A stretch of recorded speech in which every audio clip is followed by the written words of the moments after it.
بسم اللہ الرحمن الرحیم۔ تین طلاق کے مسئلے پر میرا یہ لیکچر چل رہا ہے تفسیر کے لیکچرز میں، اور سورہ بقرہ کی جو آیات ہیں طلاق مرتان انہی کی تفسیر چل رہی ہے۔ اکٹھی تین طلاقوں کا مسئلہ اس میں ڈیٹیل سے بیان کر رہا ہوں۔ تو وہ دلائل چل رہے تھے جن میں تین طلاقوں کا تین ہونا ثابت ہوتا ہے، اور ان کے دلائل کے جواب میں تفصیل دے چکا ہوں۔ جن میں تین طلاقوں کا جو علماء کہتے ہیں تین ایک ہوتی ہیں، وہ میں جوابات گزر چکے ہیں۔ تو آج میں آپ کے سامنے حدیث نمبر 9 پیش کروں گا، جس سے پتہ چلتا ہے کہ اکٹھی تین طلاقیں تین ہی ہوتی ہیں۔ یہ حدیث نمبر 9 ہے۔ قرآن سے دلائل ہو چکے، اب احادیث صحیحہ سے دلائل چل رہے ہیں، ان میں حدیث نمبر 9۔ عن عبداللہ بن عمر رضی اللہ عنہما، یہ ساری بخاری کی روایات ہیں جو میں آپ کے سامنے ابھی پیش کروں گا حدیث نمبر 9 کے ضمن میں۔ عن عبداللہ بن عمر رضی اللہ عنہما انہ طلق امرأته وہی حائض فذکر عمر لرسول اللہ صلی اللہ علیہ وسلم فتغیظ فیہ رسول اللہ صلی اللہ علیہ وسلم۔ ہمارے اہل حدیث علماء کہتے ہیں کہ اکٹھی تین طلاقیں اس لیے واقع نہیں ہوتی کہ وہ غیر شرعی ہیں، اور غیر شرعی طریقے سے آپ طلاق دیں گے تو واقع نہیں ہوگی، اور پوری بنیاد ہی اسی بیس پر ہے۔ تو یہ جو حدیث ہے جو میں پیش کر رہا ہوں، اس میں ہے کہ عبداللہ بن عمر نے حالت حیض میں طلاق دی۔ آگے حدیث کے الفاظ ہیں کہ وہ غیر شرعی طلاق تھی، غیر شرعی ہونے کے باوجود خود عبداللہ بن عمر نے بھی اس کو کاؤنٹ کیا، نبی کے دور میں بھی اس کو شمار کیا گیا۔ تو یہ جو دعویٰ ہے نا علماء اہل حدیث کا کہ نبی کے دور میں غیر شرعی طلاق کو شمار نہیں کیا جاتا تھا، یہ بالکل غلط دعویٰ ہے۔ بخاری مسلم کے متفق علیہ صحیح احادیث جو بہت ساری سندوں سے مروی ہے، بہت سارے شاگردوں سے مروی عبداللہ بن عمر کے، وہ ان کی نفی کر رہی ہے،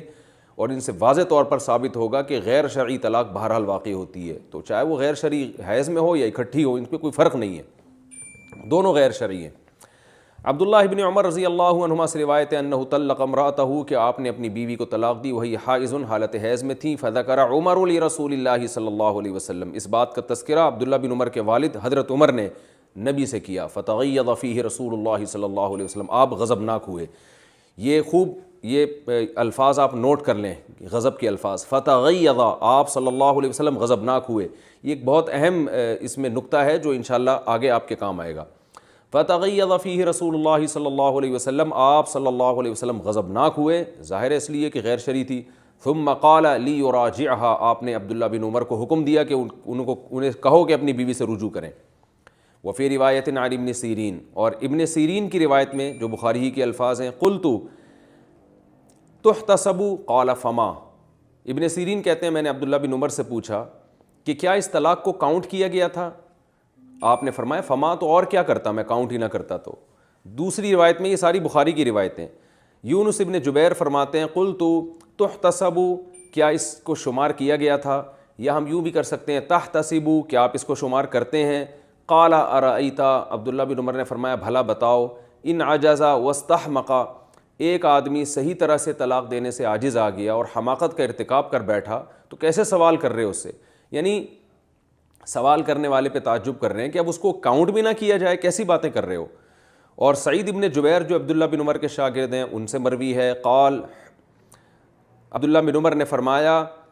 حسبت علی بتطلیقۃ، اس کو میں نے ایک طلاق شمار کیا تھا کیونکہ ایک ہی دی تھی۔ وفی روایت لمسلم، اور صحیح مسلم کی روایت میں الفاظ ہیں، عن نافع انہ قال، حضرت نافع فرماتے ہیں کہ عبداللہ بن عمر نے فرمایا واحدۃ اعتد بہا یا اعتد بہا، یہ ایک طلاق تھی جس کو میں نے شمار کیا، یا اعتد بہا کیا مطلب ایک طلاق تھی جس کو شمار کیا گیا۔ وفی روایت عن سالم بن عبداللہ، اور سالم بن عبداللہ وہ روایت کرتے ہیں وکان عبداللہ طلقہا تطلیقۃ واحدۃ، کہ عبداللہ بن عمر نے اپنی بیوی کو ایک طلاق دی تھی، فحسبت من طلاقہا، اور اس طلاق کو شمار کیا گیا، کاؤنٹ کیا گیا۔ یہاں واضح الفاظ ہیں کہ اب صرف عبداللہ بن عمر نے نہیں بلکہ نبی کے دور میں اس طلاق کو کاؤنٹ کیا گیا تھا۔ تو یہ جو ہمارے اہل حدیث علماء کہتے ہیں نا کہ نبی کے دور میں طلاق کو کاؤنٹ نہیں کیا جاتا تھا اگر غیر شرعی ہوتی، اور اسی بیس پہ تین کو بھی شمار نہیں کیا جاتا تھا، یہ الفاظ واضح طور پہ نفی کر رہے ہیں اس کی کہ نبی کے دور میں کاؤنٹ کیا گیا تھا اس کو۔ وراجعها عبداللہ، اور عبداللہ بن عمر نے ایک طلاق کے بعد پھر رجوع بھی کیا، کما امرہ رسول اللہ صلی اللہ علیہ وسلم، جیسے کہ آپ صلی اللہ علیہ وسلم نے عبداللہ بن عمر کو حکم دیا تھا۔ تو عجیب بات ہے، ہمارے اہل حدیث علماء کہتے ہیں عبداللہ بن عمر کا اپنا اجتہاد تھا جس سے انہوں نے رجوع کیا تھا، حالانکہ نہ رجوع پر کوئی دلیل ہے ہمارے پاس اور نہ ان کے اس کے اجتہاد پر کوئی دلیل ہے۔ یہ کیسے ممکن ہے کہ آج کے دور میں ایک پان گٹکا کھانے والا تو طلاق کے مسائل میں اپنا اجتہاد نہیں کرتا، وہ مفتیوں سے پوچھتا ہے، اور سید الانبیاء محمد صلی اللہ علیہ وسلم صحابہ کے درمیان موجود ہوں اور عبداللہ بن عمر اس طلاق کو نبی کے دور میں کاؤنٹ کر رہے ہوں اپنے اجتہاد سے، نبی سے پوچھے بغیر، اور جبکہ وہ ایک غلطی کر بھی چکے ہیں، غیر شرعی طلاق دے بھی چکے ہیں، تو کیا وہ ایک دفعہ غلطی کر کے دوبارہ اس سے بڑی غلطی کریں گے کہ اس طلاق کو کاؤنٹ بھی کریں گے نبی سے پوچھے بغیر؟ اس وقت تو ان کو احساس ہو جانا چاہیے تھا نا کہ میں نے ایک غیر شرعی طلاق دی ہے، اس میں نبی سے میں نے نہیں پوچھا، اور اب میں اس کو کاؤنٹ کروں نبی سے پوچھے بغیر، اس سے بھی بڑی غلطی کر لوں، تو یہ پاسبل نہیں ہے۔ یہ ہم فرض کر لیتے ہیں کہ عبداللہ بن عمر نے خود اس کو کاؤنٹ کیا تھا، لیکن حدیث کے الفاظ ہیں کہ خود بھی کاؤنٹ کیا تھا، جو میں سندیں پیش کر رہا ہوں، اور یہاں پر یہ حسیبت لہت تطلیقۃ،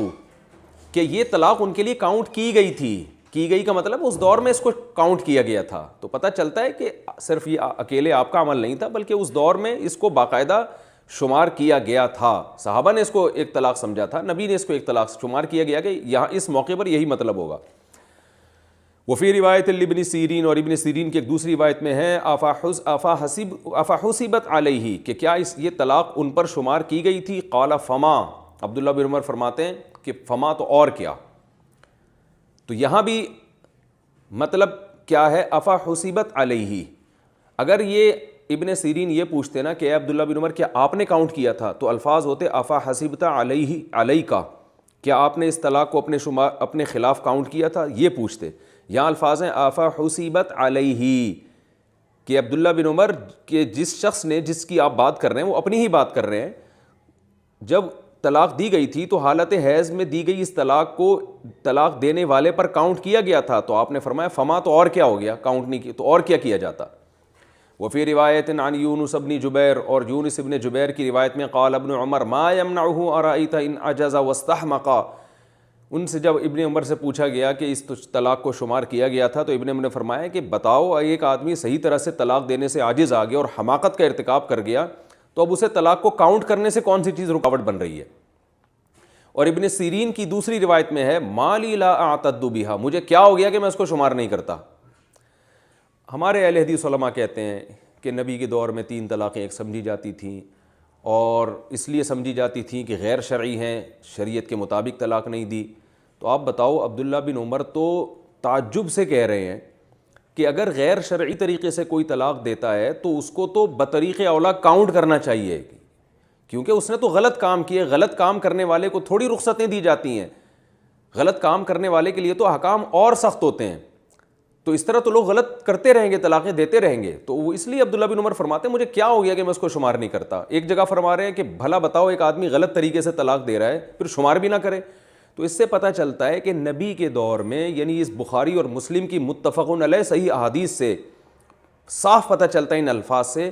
کہ نبی کے دور میں غیر شرعی طریقے سے اگر کوئی طلاق دیتا تو نہ صرف یہ کہ اس طلاق کو کاؤنٹ کیا جاتا، بلکہ کاؤنٹ نہ کرنے کے بارے میں جب سوال پوچھا جاتا تو اس سوال کرنے والے کو تعجب کی نگاہوں سے دیکھا جاتا تھا کہ بھلا یہ بھی کوئی پوچھنے کا سوال ہے۔ تو آپ بتاؤ اگر نبی کے دور میں غیر شرعی طلاق کاؤنٹ نہ ہوتی تو عبداللہ بن عمر کے جواب کا یہ انداز ہوتا کہ تمہیں کیا ہو گیا، کیسے سوالات پوچھ رہے ہو؟ بلکہ عبداللہ بن عمر تو یوں فرماتے کہ بھائی نبی کے دور میں تو ایسا ہی ہوتا تھا، کوئی بھی کاؤنٹ نہیں کرتا تھا، تو تم اب یہ کیوں پوچھ رہے ہو کہ کاؤنٹ کرتا تھا؟ تو کاؤنٹ جو کرے اس پر آپ یہ کہتے کہ تعجب کا اظہار کرتے، یعنی جو اس طلاق کو کاؤنٹ کرتا نا اس پر آپ تعجب کا اظہار کرتے کہ نبی کے دور میں تو کاؤنٹ کیا نہیں جاتا تھا، تم عجیب سوال کر رہے ہو، آپ کب کہاں سے کاؤنٹ کرنے لگے؟ لیکن عبداللہ بن عمر الٹا سوال کرنے والوں پر اعتراض کر رہے ہیں کہ جو یہ کہتے تھے کہ یہ کاؤنٹ کی گئی اس طلاق کو یا نہیں کیا گیا اس طلاق کو کاؤنٹ، تو اس پر اعتراض کر رہے ہیں کہ بھلا کیوں نہیں کیا جائے گا کاؤنٹ؟ تو اس سے دو ٹوک اور بالکل واضح طور پر دودھ کا دودھ پانی کا پانی ہو گیا ہے کہ بخاری مسلم کی یہ متفق علیہ صحیح احادیث اس بات پر واضح طور پر گواہ ہیں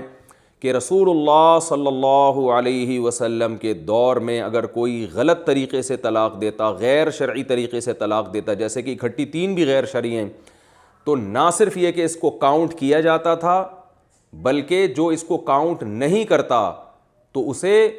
تعجب کی نگاہوں سے دیکھا جاتا تھا کہ جو کاؤنٹ نہ کرے اور اس کے بارے میں سوال پوچھے وہ اس کو بیوقوف سمجھا جاتا تھا، اور اس سے پوچھا جاتا تھا تم پاگل ہو گئے، کس قسم کے سوالات پوچھ رہے ہو تم؟ آپ دیکھ لیں عبداللہ بن عمر کا یہی انداز تھا بیان کرنے میں۔ تو یہ حدیث نمبر 9 میں نے آپ کے سامنے پیش کی ہے. اس کے بعد ہم چلتے ہیں حدیث نمبر 10 کی طرف. عن محمود بن لبید قال اخبر رسول اللہ صلی اللہ علیہ وسلم عن رجل طلق امرأته 3 تطلیقات جميعا فقام غضبانا ثم قال أيلعب بكتاب الله وأنا بين أظهركم حتى قام رجل وقال يا رسول الله ألا أقتله. سنن نسائی حدیث نمبر 3401. محمود بن لبید کہتے ہیں کہ نبی صلی اللہ علیہ وسلم کو کسی نے خبر دی کہ ایک شخص ہے جس نے اپنی زوجہ کو اکٹھی 3 طلاقیں دے دی ہیں. اپنی زوجہ کو 3 تطلیقات 3 طلاقیں دی ہیں جمیعاً اکٹھی. فقام غضبانا، جب آپ کو یہ اطلاع ملی تو آپ غضبناک ہو کے کھڑے ہو گئے اور آپ نے فرمایا ایلعب بکتاب اللہ، کیا اللہ کی کتاب کے ساتھ کھیلا جاتا ہے؟ وانا بین اظہرکم، حالانکہ میں تمہارے درمیان ابھی موجود ہوں. حتی قام رجل، آپ پر غصے کی ایسی کیفیات تھیں کہ ایک شخص کھڑا ہوا وقال یا رسول اللہ، اور کہنے لگا یا رسول اللہ الا اقتلہ، کیا میں اس کو قتل نہ کر دوں جا کے. آپ دیکھیے اس حدیث میں ہے کہ ایک شخص نے اکٹھی 3 طلاقیں دی، آپ کو غصہ آیا. اس سے پہلے جو عبداللہ بن عمر کی حدیث تھی اس میں ہے کہ حالت حیض میں 1 طلاق دی، آپ صلی اللہ علیہ وسلم کو غصہ آیا. وہاں بھی میں نے الفاظ بتائے تھے، بخاری مسلم کی حدیث میں بھی غصے کا ہے اور سنن نسائی کی حدیث میں بھی غصے کا ہے. وہاں حالت حیض میں 1 طلاق تھی، یہاں اکٹھی 3 طلاقیں ہیں، وہ بھی غیر شرعی، یہ بھی غیر شرعی. لہذا وہاں بھی غصہ آنا بالکل بجا، یہاں بھی غصہ آنا بالکل بجا. لیکن یہاں نبی کو غصہ وہاں سے زیادہ آ رہا ہے، اس لیے کہ وہاں راوی یہ نہیں کہتے آپ غصے میں غضبناک ہو کے کھڑے ہو گئے. وجہ کیا تھی کہ وہاں تلافی کا امکان تھا، 1 طلاق ہے اور رجوع ہو سکتا تھا. یہاں جو صحابی سے غلطی ہوئی ہے اس کی تلافی نہیں ہو سکتی. لہذا آپ صلی اللہ علیہ وسلم صرف غصہ نہیں ہوا، آپ کو غصہ نہیں آیا آپ صلی اللہ علیہ وسلم کو، بلکہ آپ غصے میں غضبناک ہو کر کھڑے ہو گئے. وہاں یہ ذکر نہیں ہے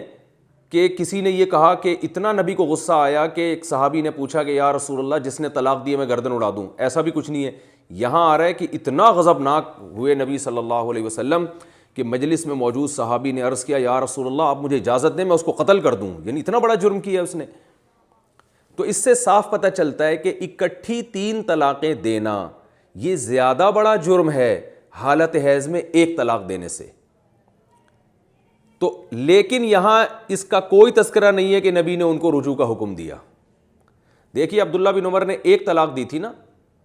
اور وہ کم درجے کا گناہ تھا حالت حیض میں 1 طلاق دینا، جیسے کہ میں نے دلائل سے ثابت کیا ابھی. تو وہاں جتنی تاکید سے نبی نے رجوع کا حکم دیا، یہاں اس سے زیادہ تاکید سے آپ صلی اللہ علیہ وسلم کو حکم دینا چاہیے تھا. لیکن یہاں کیوں حکم نہیں دیا جا رہا؟ اس لیے کہ معاملہ کیا ہو گیا ہے، ختم. ورنہ ادھر غضب آ رہا ہے اور آپ غضبناک ہو کے حکم دے رہے ہیں غلط طریقے سے طلاق دیا، رجوع کرو. یعنی اس طلاق سے نکاح مت توڑو بلکہ شرعی طریقے سے طلاق دے کے نکاح توڑو.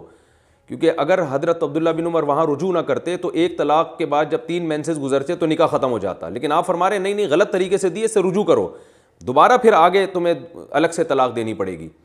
تو یہاں پر آپ صلی اللہ علیہ وسلم رجوع کا حکم نہیں دے رہے،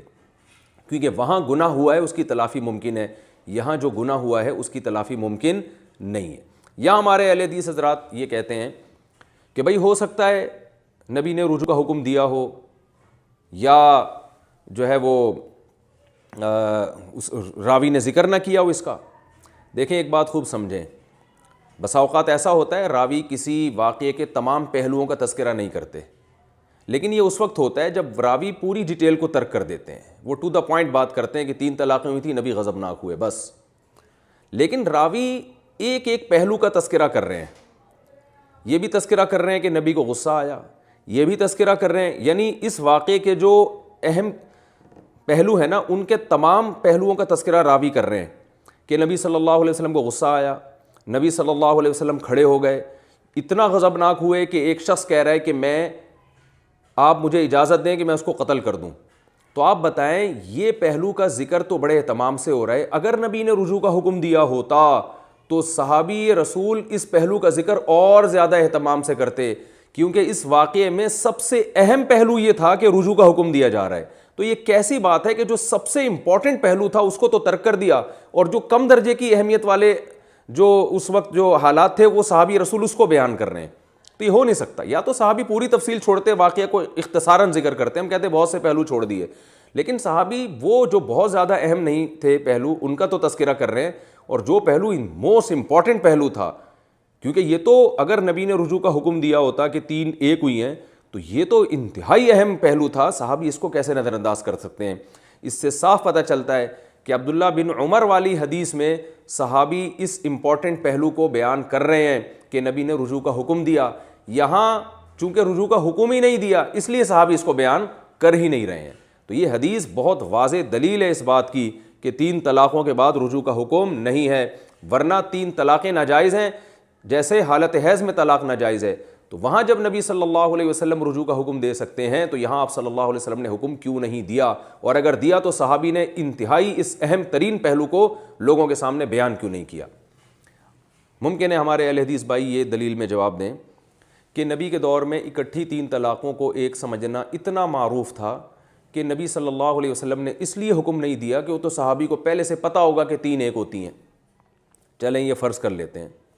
تو آپ خود یہ کہتے ہیں کہ 3 ایک اس لیے ہوتی ہیں کہ وہ غیر شرعی ہیں. تو سوال یہ پیدا ہوتا ہے کہ جب غیر شرعی طلاق صحابی سمجھتے تھے واقع نہیں ہوتی، تو پھر عبداللہ بن عمر کے کیس میں بھی تو یہی تھا، انہوں نے بھی غیر شرعی طلاق دی تو نبی بھی رجوع کا حکم نہ دیتے ان کو، کیونکہ نبی یہ سمجھتے کہ وہاں بھی طلاق واقع ہوئی نہیں ہے سرے سے، سب کو پتہ ہے کہ غیر شرعی واقع نہیں ہوتی، وہاں تو حکم دے رہے ہیں. اس سے صاف پتہ چلتا ہے وہاں کاؤنٹ کی جا رہی ہے، یہاں حکم نہیں دے رہے.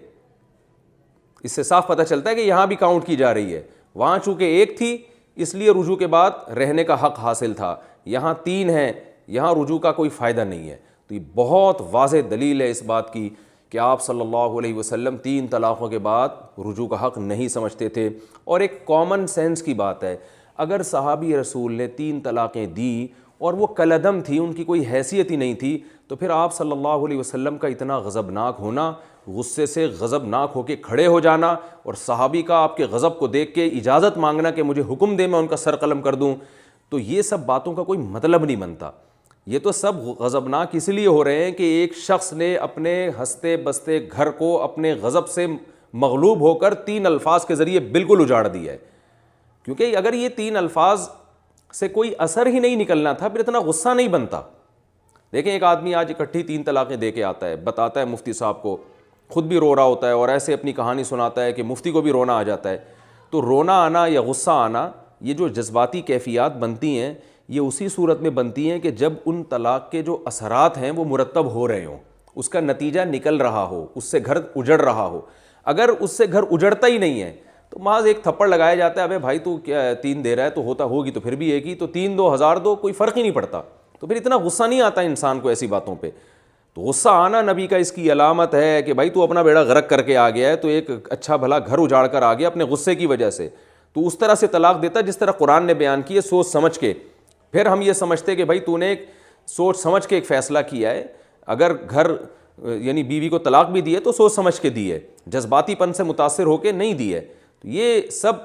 غصے کی حدیث اس بات کی علامت ہے. اگر ذرا سا بھی انسان شعور رکھتا ہو تو یہ اس بات کی علامت ہے کہ اس کا گھر اجڑ گیا تھا ان صحابی رسول کا، اور وہ جذبات میں آ کے انہوں نے اپنا نقصان کر دیا تھا. اسی وجہ سے آپ صلی اللہ علیہ وسلم کو غصہ آیا کہ بھئی اس طرح سے طلاقیں دینا شروع کرو گے تو گھر اجڑنا شروع ہوں گے. اور آپ اسی وجہ سے امت پہ رحم کی وجہ سے آپ غضبناک ہو کے کھڑے ہوئے کہ یہ میرے ہوتے ہوئے یہ کیا ہو رہا ہے معاشرے میں. تو اس لیے اس حدیث کی روشنی میں ہم اہل حدیث علماء کی خدمت میں یہ گزارش کرتے ہیں کہ جب آپ کے پاس کوئی 3 طلاقیں دے کے آیا کرے آپ بھی غضبناک ہوا کریں. اور غضب آپ کو اسی صورت میں آئے گا کہ جب آپ یہ سمجھیں گے کہ اس نے اپنا گھر برباد کر دیا ہے. اگر آپ یہ سمجھیں گے کہ 3 ایک ہوتی ہیں تو غصہ پھر کا کوئی تک بنتا نہیں ہے، نہ آپ کو آئے گا، مصنوعی غصہ مسلط کرنا پڑے گا. تو میں عرض کرتا ہوں آپ سے کہ یہ حدیث جس کو آپ بھی صحیح مانتے ہیں، بہت واضح حدیث ہے اس بارے میں کہ 3 طلاقیں واقع ہو گئی تھیں نبی کے دور میں ایک مجلس کی، جس کی بیس پہ آپ صلی اللہ علیہ وسلم غضبناک بھی ہو رہے ہیں اور غصے میں کھڑے بھی ہو رہے ہیں، اور صحابی رسول آپ کے غصے کو دیکھ کر پرمیشن مانگ رہے ہیں کہ آپ مجھے اجازت دیں میں اس کا گردن اڑا دوں. تو یہ تمام باتیں اس بات کی علامت ہیں کہ اکٹھی 3 طلاقیں بہرحال واقع ہو جاتی ہیں. حدیث نمبر 11 عن ابی ہریرہ رضی اللہ عنہ قال قال رسول اللہ صلی اللہ علیہ وسلم ثلاث جدہن جد وہزلہن جد النکاح والطلاق والرجعہ قال ابو عیسیٰ والعمل على هذا عند اہل العلم من اصحاب النبی صلی اللہ علیہ وسلم وغیرہم. ترمذی حدیث نمبر 1184. یہ بھی صحیح حدیث ہے جامع ترمذی کی. حضرت ابو ہریرہ رضی اللہ عنہ فرماتے ہیں کہ رسول اللہ صلی اللہ علیہ وسلم نے فرمایا تین چیزیں ایسی ہیں جن میں حقیقت بھی حقیقت اور مذاق بھی حقیقت. اس میں ایک نکاح ہے، طلاق ہے اور رجوع ہے. یعنی کوئی نکاح کرتا ہے مذاق میں تو بھی ہو جائے گا، طلاق دیتا ہے مذاق میں تو بھی ہو جائے گا، بیوی سے رجوع کرے مذاق میں تو بھی ہو جائے گا. ابو عیسیٰ جو امام ترمذی کی کنیت ہے وہ فرماتے ہیں کہ اسی پر صحابہ کرام کا بھی عمل رہا ہے اور ان کے علاوہ جو فقہاء محدثین ہیں سب کا اسی پر عمل ہے کہ طلاق میں کہ جو الفاظ ہیں ان میں مذاق بھی حقیقت ہے. اس حدیث سے صاف پتہ چلتا ہے، دیکھیں جد کا مطلب ہے سنجیدگی سے کوئی کام کرنا، اور ہزل کا مطلب ہے کہ آپ الفاظ کا ارادہ کرتے ہو لیکن آپ کی نیت یہ نہیں ہے کہ ان الفاظ سے آپ طلاق کو واقع کرو. یعنی آپ کا ارادہ یہ ہے کہ بھئی میں یہ الفاظ تو اپنی زبان سے ادا کر رہا ہوں لیکن یہ میں ویسے ہی کر رہا ہوں، میرا ارادہ نہیں ہے. اس سے صاف پتہ چلتا ہے کہ طلاق کے بارے میں شریعت نے الفاظ پر حکم کا مدار رکھا ہے، ورڈنگ کو دیکھا ہے، ورڈنگ کو لغو نہیں قرار دیا. تو اگر آپ یہ کہتے ہیں کہ اکٹھی 3 طلاقیں ایک ہوتی ہیں تو آپ اس حدیث کی بھی مخالفت کر رہے ہیں، اس لیے کہ پہلے لفظ کو تو آپ معتبر مان رہے ہیں، باقی 2 الفاظ کو آپ کالعدم قرار دے رہے ہیں. جبکہ اس حدیث سے پتہ چلتا ہے کہ طلاق کے الفاظ میں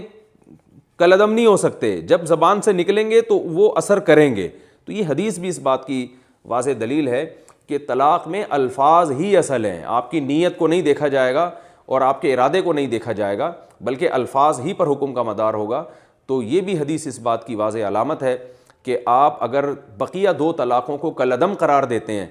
تو وہ کالعدم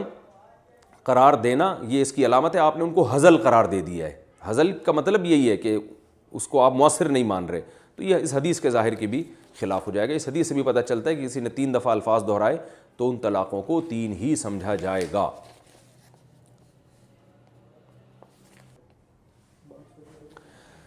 تو ہمارے بعض اہل حدیث کہتے ہیں، وہی میں اس کا جواب پہلے دے بھی چکا ہوں کہ نکاح جیسے شریعت کے مطابق کرو گے تو ہوگا،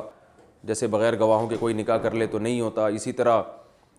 طلاق بھی شریعت کے مطابق دو گے تو ہوگا. یہ بات اب بالکل میرا خیال ہے واضح ہو چکی ہے آپ کے سامنے. اس کی مثال ہے جیسے اس حدیث میں آتا ہے طلاق، نکاح اور رجوع،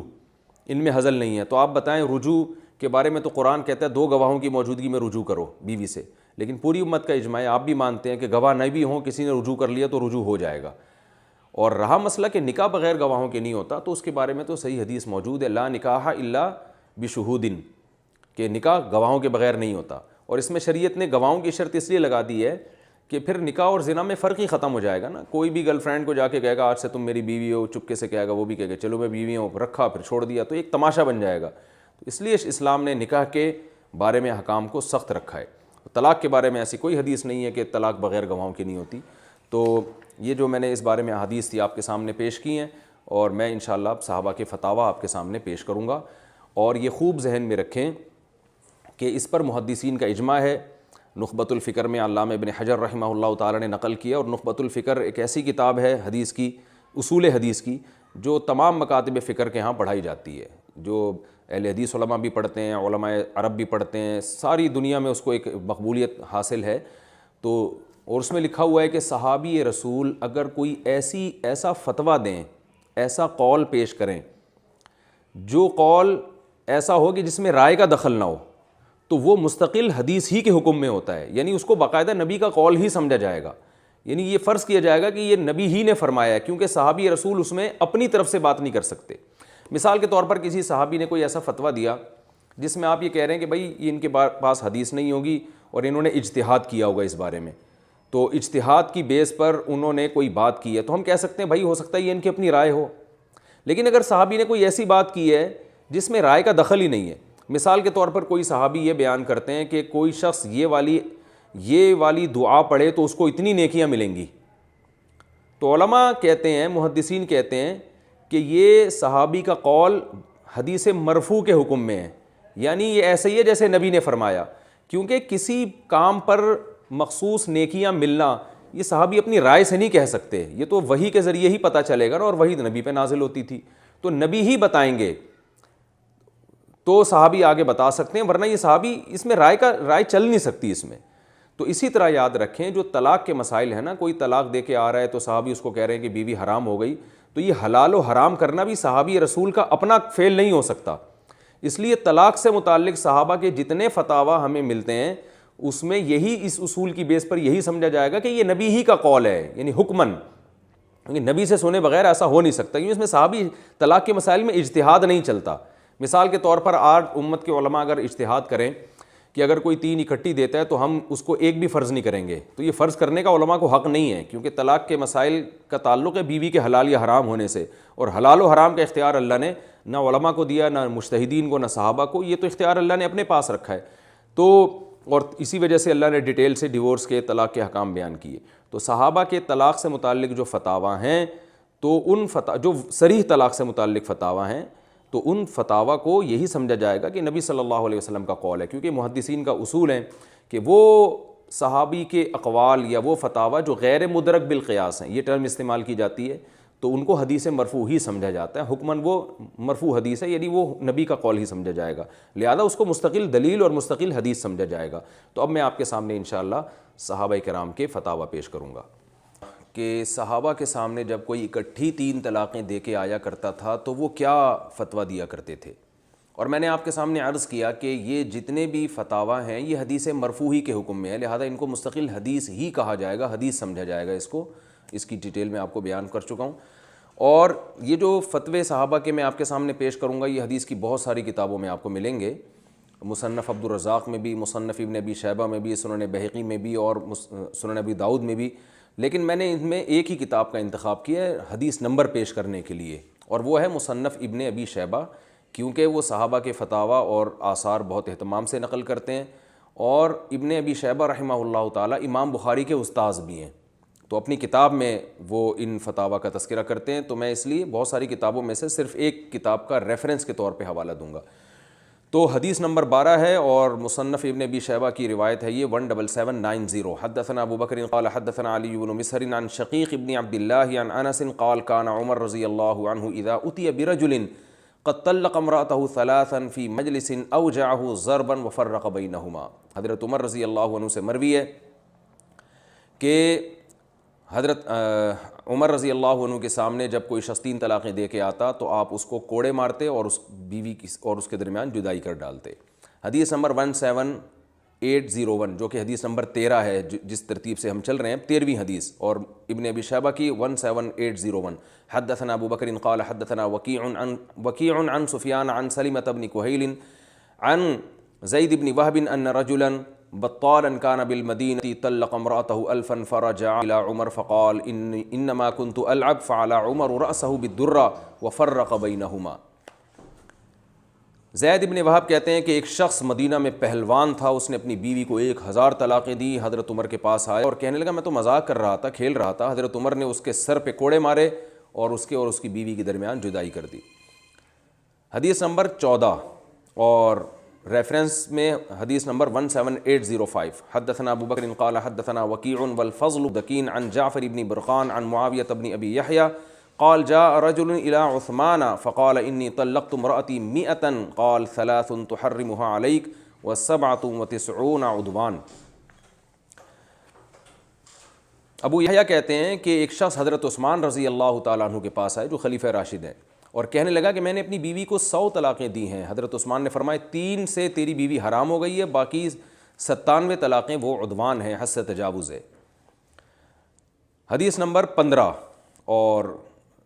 حوالے کے طور پر 17810، حدثنا ابو بکر قال حدثنا ابن فضیل عن الاعمش عن حبیب عن رجل من اہل مکہ قال جاء رجل الى علی فقال انی طلقت امرأتی 1000 قال 3 تحرمها علیک۔ حبیب اہل مکہ میں سے کسی شخص سے نقل کرتے ہیں کہ ایک شخص حضرت علی کے پاس آیا اور کہنے لگا میں نے اپنی بیوی کو 1000 طلاقیں دی ہیں، تو حضرت علی نے فرمایا کہ 3 سے تیری بیوی تجھ پر حرام ہو گئی ہے۔ اس کی سند میں ایک مجہول راوی ہے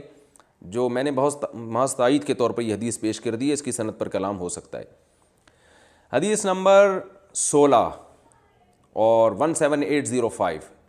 حدثنا ابو بکر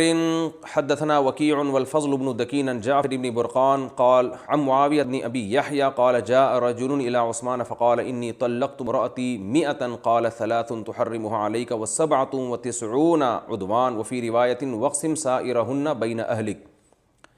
یہ بھی وہی حدیث ہے جو حضرت عثمان سے منقول ہے، اس میں مزید ان الفاظ کا اضافہ ہے کہ حضرت عثمان نے 3 طلاق دینے والے کو فرمایا کہ 3 جو 100 تو نے دی ہیں تو 3 سے تو بیوی حرام ہو گئی، باقی 97 جا اپنی دوسری بیویوں پہ تقسیم کر دے۔ 17798 حدیث نمبر 16 حدثنا ابو بکر قال اخبرنا ابو معاویہ عن الاعمش عن ابراہیم عن علقمۃ عن عبد اللہ بن مسعود رضی اللہ عنہ قال اتاه رجل فقال انی طلقت امرأتی 99 مرة قال فما قالوا لك قالوا قد حرمت عليك قال فقال عبد الله لقد ارادوا ان يبقوا عليك بانت منك بثلاث وسائرهن عدوان۔ یہ بہت امپورٹنٹ حدیث ہے، اس کو خوب اچھی طرح سمجھیں۔ ابراہیم علقمہ سے اور وہ عبداللہ ابن مسعود رضی اللہ تعالیٰ عنہ سے روایت کرتے ہیں کہ ایک شخص آپ کے پاس آیا اور کہنے لگا کہ میں نے اپنی بیوی کو 99 مرتبہ طلاق دی ہے۔ تو حضرت عبداللہ بن مسعود نے فرمایا کہ تم پہلے مجھے یہ بتاؤ کہ دوسروں کے پاس جو تم گئے تو انہوں نے اس بارے میں کیا فتویٰ دیا؟ تو وہ فرمانے لگے کہ انہوں نے فتویٰ دیا ہے کہ تمہاری بیوی تم پر حرام ہو گئی ہے۔ تو عبداللہ بن مسعود فرماتے ہیں کہ انہوں نے نرم فتویٰ دیا، ایسا لگ رہا ہے کہ وہ تمہاری بیوی کو باقی رکھنا چاہتے ہیں۔ بات یہ ہے کہ 3 طلاقوں سے بیوی حرام ہو گئی ہے اور باقی جو طلاقیں تم نے دی ہیں نا وہ قیامت کے دن وبال کا ذریعہ بنیں گی۔ اس سے آپ اندازہ لگائیں کہ عبداللہ بن مسعود کے علاوہ بھی وہ شخص جن جن کے پاس گیا، ظاہر ہے وہ صحابہ ہی تھے جو فتویٰ دیتے تھے، سب کے سب نے یہ کہا ہے کہ 3 ہو گئی ہیں۔ عبداللہ بن مسعود رضی اللہ تعالیٰ عنہ نے فرمایا کہ یہ بہت ہلکا انہوں نے فتویٰ دیا ہے، صرف اتنا کافی نہیں تھا کہ یہ کہہ دیتے 3 طلاقیں ہوئی ہیں، بلکہ ان کو چاہیے تھا یہ بھی کہتے کہ 3 سے بیوی حرام بھی ہو گئی ہے اور باقی طلاقوں کا قیامت کے دن حساب دینا پڑے گا۔ تو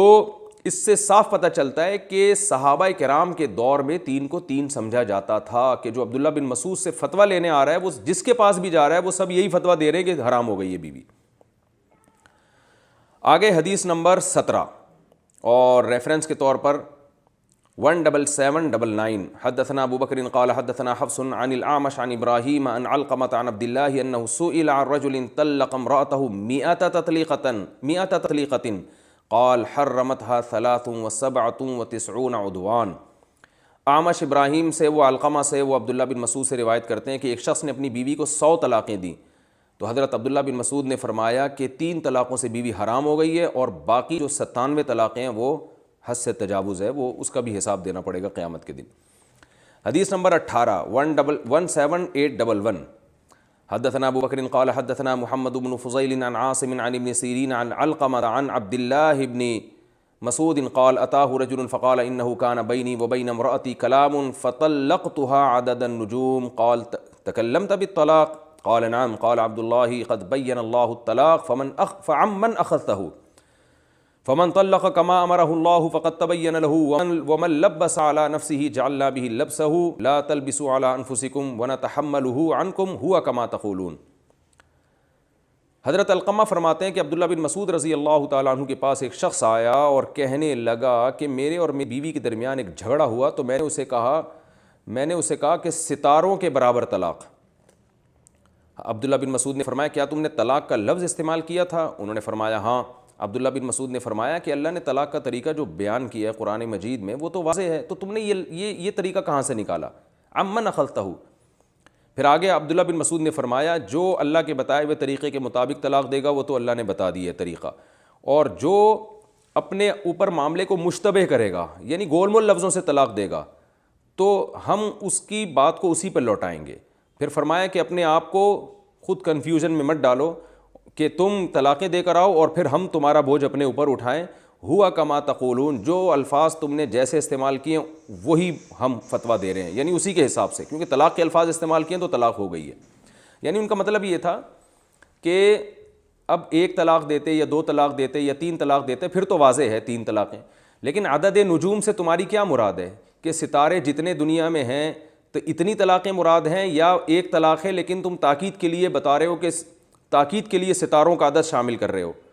تو اب یہ تم نے معاملہ مشتبہ کر دیا ہے۔ تو اب تمہاری دل کی نیت کیا تھی ہم نہیں جانتے، ہم تمہارے ظاہری الفاظ کو دیکھیں گے، اور ظاہری الفاظ یہی ہیں کہ ستارے تو 3 سے زیادہ ہوتے ہیں لہذا طلاقیں بھی ہو گئی ہیں۔ حدیث نمبر 19 اور ریفرنس کے طور پہ 17792 حدثنا ابو بکر قال حدثنا اسباط بن قال اخبرنا اسباط بن محمد عن اشعث عن نافع قال قال ابن عمر من طلق امرأته ثلاثا فقد عصى ربه وبانت منه امرأته. نافع بیان کرتے ہیں عبداللہ بن عمر سے، عبداللہ بن عمر رضی اللہ تعالیٰ عنہ فرماتے ہیں کہ جس نے اپنی بیوی کو 3 طلاقیں دیں تو اس نے اپنے رب کی نافرمانی کی اور اس کی بیوی کا نکاح اس سے ٹوٹ گیا. حدیث نمبر 20 اور ریفرنس میں 17807 حدثنا ابو بکر قال حدثنا محمد بن بشر عن ابی معشر قال حدثنا سعید المقبری قال جاء رجل الى عبد الله بن عمر وانا عنده فقال يا ابا عبد الرحمن انه طلق امراته 100 مرة قال بانت منك بثلاث و97 يحاسبك الله بها يوم القيامة. سعید المقبری کہتے ہیں کہ ایک شخص حضرت عبداللہ بن عمر کے پاس آیا اور میں آپ کے پاس بیٹھا ہوا تھا اور کہنے لگا اے ابو عبد الرحمن، یہ حضرت عبداللہ بن عمر کی کنیت ہے، کہنے لگا کہ میں نے اپنی بیوی کو 100 طلاقیں دی ہیں. تو عبداللہ بن عمر نے فرمایا کہ 3 طلاقوں سے بیوی کا نکاح ٹوٹ گیا ہے اور باقی 97 قیامت کے دن اللہ تم سے اس کا حساب لے گا. حدیث نمبر 21 17803 حدثنا ابو بکر قال حدثنا عباد بن العوام عن هارون بن عنترة عن ابيه قال كنت جالسا عند ابن عباس فأتاه رجل فقال يا ابن عباس إنه طلق امرأته 100 مرة وإنما قلتها مرة واحدة فتبين مني بثلاث أم هي واحدة فقال بانت بثلاث وعليك وزر 97. ایک شخص عبداللہ بن عباس کے پاس آیا اور کہنے لگا میں نے اپنی بیوی کو 100 طلاقیں دی اور میں نے ایک ہی مرتبہ میں دی ہیں، یعنی یوں کہا ہے کہ بیوی کو 100 طلاق، تو کیا 3 طلاقیں واقع ہو گئی ہیں یا صرف ایک طلاق ہوئی ہے؟ تو عبداللہ بن عباس نے فرمایا 3 طلاقوں سے تیری بیوی تجھ سے جدا ہو گئی ہے اور باقی 97 کا گناہ الگ رہا ہے. حدیث نمبر 22 17789 حدثنا ابو بکر قال حدثنا ابن نمیر عن عامش عن مالک بن الحارث عن ابن عباس اتاه رجل فقال ان عمي طلق امرأته 3 فقال ان عمك عصى الله فانده فلم يجعل له مخرجا. مالک ابن الحارث کہتے ہیں عبداللہ بن عباس رضی اللہ عنہ کے پاس ایک شخص آیا، کہنے لگا میرے چچا نے اپنی بیوی کو 3 طلاقیں دی ہیں. آپ نے فرمایا تیرے چچا نے اللہ کی نافرمانی کی ہے اور اللہ نے اب اس کو نادم بنا دیا ہے اور اب اس کے لیے مصیبت سے نکلنے کا راستہ نہیں رکھا. حدیث نمبر 23 17804 حدثنا ابو بکر قال حدثنا وکیع عن سفیان قال حدثنی عمرو بن مرہ عن سعید بن جبیر قال جاء رجل الى ابن عباس قال انی طلقت امرأتی 1100 قال بانت منك بثلاث وسائرهن وزر اتخذت آیات اللہ ہزوا. سعید بن جبیر فرماتے ہیں کہ ایک شخص عبداللہ بن عباس کے پاس آیا اور کہنے لگا میں نے اپنی بیوی کو 1100 طلاقیں دی ہیں. تو عبداللہ بن عباس نے فرمایا 3 طلاقوں سے بیوی جدا ہو گئی، نکاح ٹوٹ گیا اور باقی طلاقیں تمہارے اوپر گناہ ہیں اور تم نے اللہ کی آیات کو مذاق بنایا ہے. حدیث نمبر 24 17813 حدثنا ابو بکر قال حدثنا اسماعیل بن ابراہیم عن ایوب عن عمرو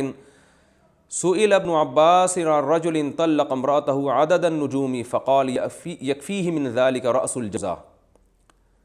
ایوب عمر سے اور روایت کرتے ہیں کہ عبداللہ بن عباس سے اس شخص کے بارے میں پوچھا گیا جس نے اپنی بیوی کو ستاروں کے عدد کی طرح طلاق دی، یعنی یوں کہا کہ تجھے ستاروں کی مانند طلاق. تو عبداللہ بن عباس نے فرمایا کہ بیوی کو حرام کرنے کے لیے رأس الجوزا کافی تھا، یعنی صرف جوزا کے رأس سے تشبیہ دے دی جاتی تو بھی 3 طلاقیں واقع ہو جاتی. حدیث نمبر 25 17788 حدثنا ابو بکر قال حدثنا سهل بن يوسف عن حمید عن واقع بن صحبان قال سئل عمران بن حسین عن رجل طلق امرأته 3 في مجلس قال أثم بربه وحرمت عليه امرأته.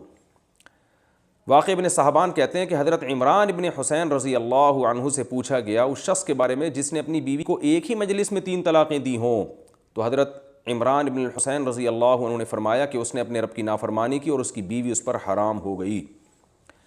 حدیث نمبر 26 17806 حدثنا ابو بکر قال حدثنا غندر عن شعبة عن طارق عن قیس بن ابی حازم انه سمعه يحدث عن المغیرة بن شعبة انه سئل عن رجل طلق امرأته 100 فقال 3 تحرمها عليه و97 فضل. حضرت مغیرہ ابن شعبہ رضی اللہ عنہ سے روایت ہے کہ ان سے ایک شخص نے پوچھا کہ ایک آدمی نے اپنی بیوی کو 100 طلاقیں دی ہیں، تو آپ نے فرمایا 3 طلاقوں سے بیوی حرام ہو گئی اور باقی 97 وہ اضافی ہیں. تو یہ 25 حدیثیں میں نے آپ کے سامنے پیش کی ہیں، قرآن کی 2 آیتیں اور 25 حدیثیں. ان تمام سے پتہ چلتا ہے کہ اکٹھی 3 طلاقیں 3 ہی ہوتی ہیں. جنہوں نے 1000 یا 1100 طلاقیں دی وہ 1100 مہینوں میں تھوڑی دی ہوں گی ڈیوائڈ کر کے, یا 100 طلاقیں 100 مہینے میں تھوڑی دی ہیں, وہ تو ظاہر اکٹھی دی ہیں, اور بعض میں تو وضاحت آ رہی ہے. تو میں اہل حدیث علماء سے ہاتھ جوڑ کے کہتا ہوں کہ اللہ کا واسطہ آپ اتنی جرت کے ساتھ ایک حرام کو حلال مت کریں, آپ ان دلائل پہ غور کریں. اور میں جناب ڈاکٹر ذاکر نائک, جن کا میں بہت زیادہ احترام کرتا ہوں اور جن کی میں بہت زیادہ قدر کرتا ہوں, آپ بھی علی اعلان یہ مسئلہ بیان کیا ہے اور یہ بتایا ہے کہ ایک مجلس کی 3 طلاقیں ایک ہوتی ہیں. مجھے نہیں معلوم جناب ڈاکٹر ذاکر نائک صاحب نے اس مسئلے سے رجوع کیا یا نہیں کیا, لیکن آپ یہ ان تمام فتاویٰ کو دیکھ کر میں سمجھتا ہوں کہ جناب ڈاکٹر ذاکر نائک صاحب اگر ان تک میری یہ ویڈیو پہنچے گی اور وہ یہ سنیں گے تو مجھے بہت زیادہ امید ہے کہ انشاءاللہ وہ رجوع کریں گے. اور اس مسئلے میں ان سے ایک بہت بڑی مسٹیک ہوئی ہے,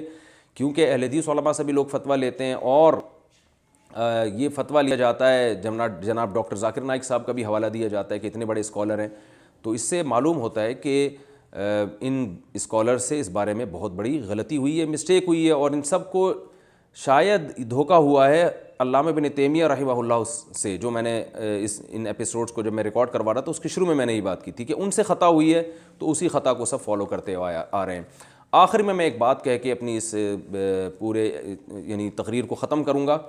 ہمارے اہل حدیث علماء یہ بھی کہتے ہیں کہ یہ مسئلہ اجماعی نہیں ہے بلکہ اختلافی ہے. ٹھیک ہے, جمہور کا مسلک یہی ہے کہ 3 طلاقیں 3 ہوتی ہیں, لیکن بعض حضرات اس کے بھی قائل ہیں کہ 3 طلاقیں ایک ہوتی ہیں,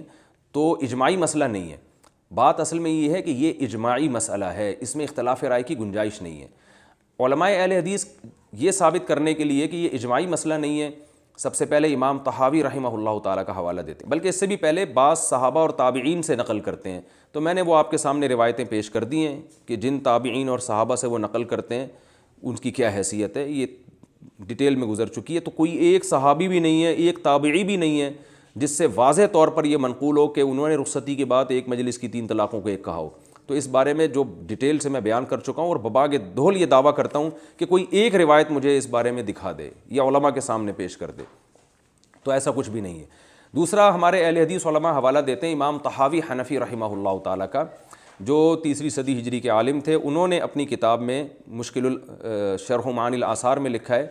کہ فقد ذہب قوم, بعض لوگ اس طرف گئے ہیں کہ 3 طلاقیں ایک ہوتی ہیں. پھر آگے امام طحاوی نے اس کے جواب دیے. تو ہمارے اہل حدیث علماء امام طحاوی کا حوالہ دیتے ہیں کہ دیکھو امام طحاوی کے دور میں بھی یہ مسئلہ اختلافی تھا, تو انہوں نے بھی اس کو اختلافی مانا ہے. تو بات یہ ہے کہ امام طحاوی کے دور میں روافظ اور شیعہ اس کے قائل تھے کہ 3 ایک ہوتی ہیں. تو امام طحاوی کی مراد اس سے بعض سے شیعہ لوگ ہیں, اہل سنت نہیں ہیں. اور اگر فرض کر لیں اہل سنت بھی مراد ہیں, تو امام طحاوی کے دور میں اگر اس مسئلے میں اختلاف ہے تو یہ امام طحاوی کے دور کا اختلاف کہلائے گا. اس مسئلے میں جمہور اس کے قائل تھے اس دور میں, کیونکہ امام طحاوی نے جو 3 طلاق کی بحث کی ہے نا شرح معانی الآثار میں, اسی کے آخر میں یہ ثابت کیا کہ یہ مسئلہ اجماعی ہے,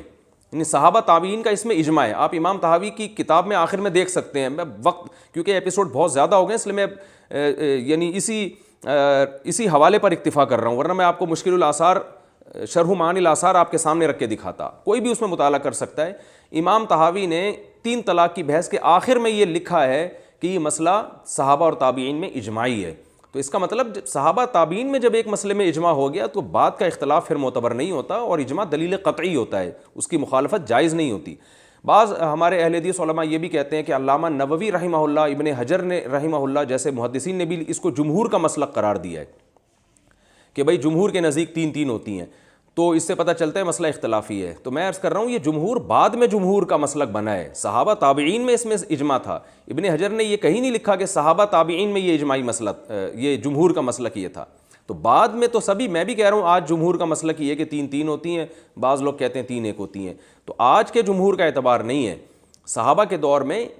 یہ اجماعی مسئلہ تھا, اور صحابہ تابعین میں جب کسی مسئلے میں اجماع ہو جائے تو پوری امت کا اتفاق ہے کہ پھر اس مسئلے میں اختلاف رائے کی گنجائش نہیں ہے. بعض علماء دیوبند کے حوالے سے بھی کہتے ہیں کہ مفتی کفایت اللہ رحمہ اللہ نے بھی اعتراف کیا ہے کہ یہ مسئلہ صحابہ کے دور میں تابعین میں اختلافی رہا ہے. بعض اسلاف اس کے قائل تھے کہ 3 ایک ہوتی ہیں, اور انہوں نے حضرت اکرمہ کے حوالے سے پیش کیا ہے کہ حضرت اکرمہ سے بھی منقول ہے. تو یاد رکھیں مفتی کفایت اللہ صاحب رحمہ اللہ تعالیٰ سے بھی اس میں تسامح ہوا ہے, غلطی ہوئی ہے. انہوں نے ابن تیمیہ اور ابن قیم کی شخصیت سے متاثر ہو کر یہ کہہ دیا کہ بعض اسلاف سے ہی منقول ہے, لیکن جب ہم اسلاف میں گئے ہیں، ان کی روایات میں چھان پھٹک کی ہے تو ہمیں ایک بھی نہیں ملتی. تو اس سے پتہ چلتا ہے کہ مفتی کفایت اللہ جو علماء دیوبند میں ایک مشہور عالم گزرے ہیں، تو ان سے بھی اس مسئلے میں خطا ہوئی ہے، اور انہوں نے اس کو اجتہادی غلطی سے اس کو یہ کہہ دیا کہ جمہور کا مسلک ہے، ورنہ یہ مسئلہ اجماعی ہے. اور اس کے اجماعی ہونے پر بہت سارے دلائل ہیں. ایک تو یہ کہ کوئی ثابت کرے کسی صحابی یا تابعی سے واضح بالکل بے غبار کے تین کو انہوں نے رخصتی کے بعد تین کو ایک کہا ہو. اور بہت سے علماء نے یہ دعویٰ کیا ببانگ دہل کہ یہ مسئلہ بالکل اجماعی ہے. علامہ ابن العربی رحمہ اللہ تعالی جو کتاب الناسخ والمنسوخ جن کی مشہور تفسیر کی کتاب ہے اور مشہور مفسر ہیں ابن العربی المالکی، اور علماء کے ہاں ان کو بڑی قدر کی نگاہوں سے دیکھا جاتا ہے، وہ اپنی تحریر میں فرماتے ہیں. تو علامہ ابن العربی رحمہ اللہ تعالیٰ اپنی کتاب الناسخ والمنسوخ میں نقل کرتے ہیں، اور علامہ ابن قیم نے آپ کا یہ قول تہذیب السنن میں بھی ذکر کیا ہے، اور سعودی عرب کے ایک بہت بڑے مفسر گزرے ہیں محمد امین الشنقیطی، ان کی کتاب اضواء البیان جو تفسیر ہے اس میں بھی ان کا یہ قول نقل ہے. ابن العربی فرماتے ہیں کہ اللہ تعالیٰ کا ارشاد ہے الطلاق مرتان. اس آیت کی تفسیر میں فرماتے ہیں ظل قوم فی آخر الزمان فقال ان الطلاق فی الثلاث فی کلمۃ واحدۃ لا یلزم. فرماتے ہیں آخر زمانے میں کچھ لوگ گمراہ ہو جائیں گے اور وہ یہ کہیں گے کہ ایک ہی دفعہ میں کسی نے 3 طلاقیں دی ہوں تو وہ واقع نہیں ہوتی. وجعلوہ واحدۃ، اور اس کو وہ ایک قرار دیں گے. ونسبوہ الی السلف الاول، اور اسلاف کی طرف اس قول کو منسوب کریں گے. فحکوا عن علی والزبیر وعبد الرحمن بن عوف وابن مسعود وابن عباس وعزوہ الی الحجاج بن ارطاط الضعیف المنزلۃ والمغموز المرتبہ ورووا فی ذلک حدیثا لیس لہ اصل. ابن العربی فرماتے ہیں کہ آخر زمانے میں کچھ لوگ گمراہ ہو جائیں گے اور کہیں گے ایک ہی دفعہ میں 3 طلاقیں دے دیں تو ایک ہوتی ہیں، اور اس کو اسلاف کی طرف منسوب بھی کریں گے، اور حضرت علی، زبیر، عبد الرحمن ابن عوف اور ابن مسعود اور ابن عباس کا قول اس کو قرار دیں گے، اور حجاج ابن ارطاط جیسے ضعیف لوگوں کی طرف بھی اس کو منسوب کریں گے، اور اس بارے میں ایسی حدیثیں بیان کریں گے جن کی سرے سے کوئی اصل موجود ہی نہیں ہے. پھر آگے فرماتے ہیں کہ وما نسبوہ الی الصحابۃ کذب بہت لا اصل لہ. صحابہ کی طرف جو یہ منسوب کر رہے ہیں کہ وہ 3 کو ایک کہتے تھے، یہ جھوٹ ہے جس کی کوئی حقیقت نہیں ہے، نہ قرآن میں نہ ان صحابہ سے کسی سے یہ روایت مروی ہے. ولا روایت لہ عن احد. آگے فرماتے ہیں واما حدیث الحجاج ابن ارطاط فغیر مقبول فی الملہ ولا عند احد من الائمہ. تو ابن العربی نے اتنی شدید انداز میں رد کیا ہے. تو آپ جب یہ کہتے ہیں کہ بعض علماء نے یہ کہا ہے کہ یہ جمہور کا مسلک ہے، تو آپ ان علماء کا قول نقل کیوں نہیں کرتے جو یہ کہتے ہیں کہ اجماعی مسئلہ ہے؟ یہ جنہوں نے کہا جمہور کا مسلک ہے، انہوں نے کیوں کہا وہ میں نے آپ کو بتا دیا کہ ان کے دور میں یہ جمہور کا مسلک تھا، پہلے یہ اجماعی مسئلہ رہا ہے. اور اگر فرض کر لیں وہ اس کو جمہور کا سمجھ رہے ہیں تو ان کی دلیل کیا ہے؟ جن علماء نے، جن اسلاف نے اختلاف کیا وہ ان سے صحیح سند سے کوئی روایت پیش کیوں نہیں کرتے؟ تو جو علماء ببانگ دہل یہ اعلان کر رہے ہیں نا کہ یہ اجماعی مسئلہ ہے اور اس میں اختلاف رائے کی گنجائش ہی نہیں ہے، ان کی دلیل بہت مضبوط ہے، جیسے ابن العربی کا میں نے آپ کے سامنے پیش کیا. اب میں علامہ ابن تیمیہ اور ابن قیم کے جو شاگرد ہیں ابن رجب حنبلی، ان کا قول آپ کے سامنے پڑھ کے سناتا ہوں.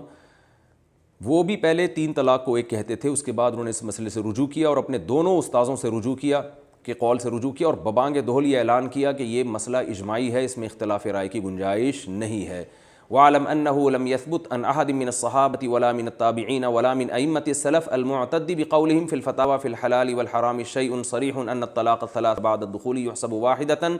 إِذَا سَبَقَ بِلَفْظٍ وَاحِدٍ. یہ عبارت آپ ابن رجب حنبلی کی تلاش کر سکتے ہیں. وہ فرماتے ہیں کہ یقین کر لو